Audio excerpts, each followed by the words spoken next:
everyone, and welcome back to another episode of Don't Fret with me, Martin. Hello, welcome back.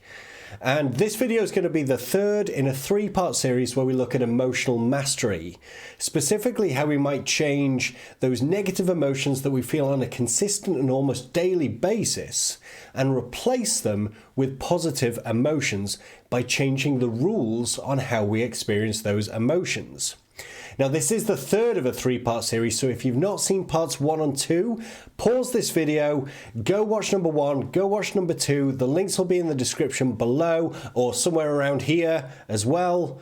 And once you've watched them, let's get started with part 3.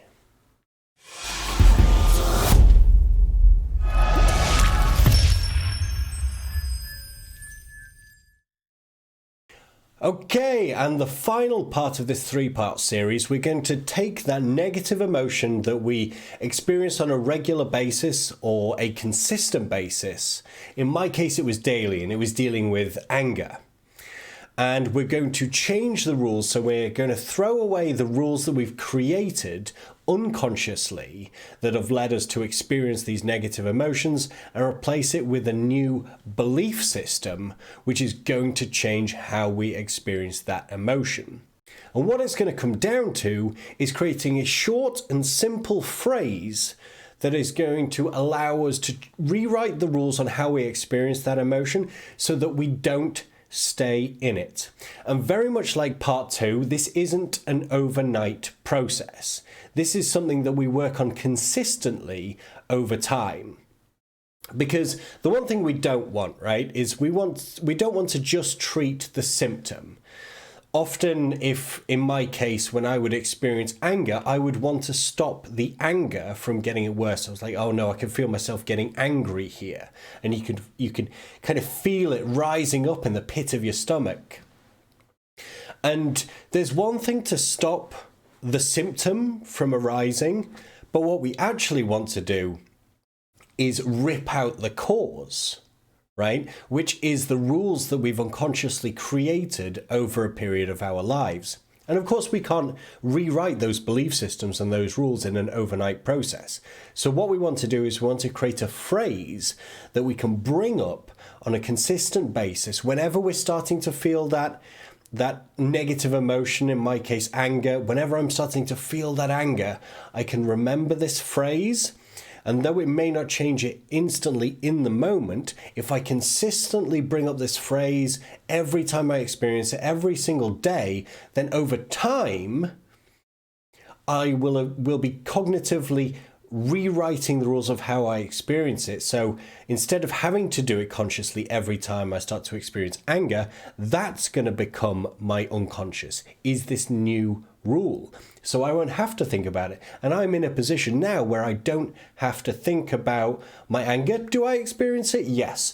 Does it come up? Yes. Is it regular? Most definitely not. It actually has to take quite a significant amount of stimulus to actually get me into the same space which used to be consistent 3 or 4 years ago. So let's take a look at that phrase. And the magic bullet here is only if I were to consistently indulge in X instead of Y. And the Y is an alternative thought process. And the best way I can explain this is actually by showing you an example of the thing that actually helped me change my relationship with anger.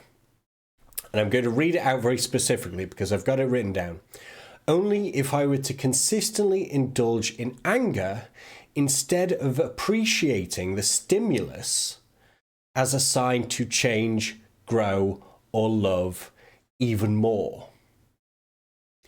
So you can see that the why within this, only if I were to consistently indulge in X, which is your negative emotion, instead of Y, and the Y is the alternative thinking process. So instead of then indulging in my own anger, I'm reframing that to remember that whatever trigger point is creating that anger, it's actually just a stimulus to remind me that I need to appreciate more, that I need to have more gratitude, that I need to have more love. And that's how the reframing works. And let me do another example for convenience, to help perhaps. So I did this with two other emotions when I went through this process at Date with Destiny by Tony Robbins. And the first one is around punishing, around kind of self-hatred, that inner self-talk that would be really, really negative for myself. You know, I would talk awfully to myself in my own mind. And I wrote down, only if I were to consistently indulge in punishing myself with the illusion of not being good enough, instead of the truth that my soul is vibrant, loving, and a magnet to other souls. And by doing this reframe, I was able to start building self-esteem and self-confidence. And the third example here is despair. It's that feeling of hopelessness. It would be when things felt so bad and low that there wasn't any point in doing anything. And this could crop up in a multitude of circumstances. So I wrote down, only if I were to consistently see despair in a situation instead of seeing the truth as an opportunity to learn, grow, develop, and appreciate even more. So instead of kind of wallowing in that hopelessness that I might feel, I would then reframe it to think, what am I asked to be? Right? How can I step up? What can I do in this scenario instead of dwelling in my hopelessness?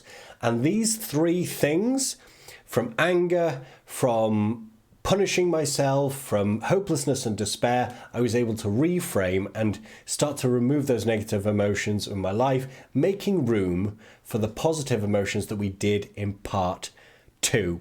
And you can do this as many times as you like, with as many emotions in as you like. I like to pick out a core 2 or 3 negative emotions, and then look to bring out a core 5 or 6 positive emotions and give them acute focus instead of spreading myself too thin.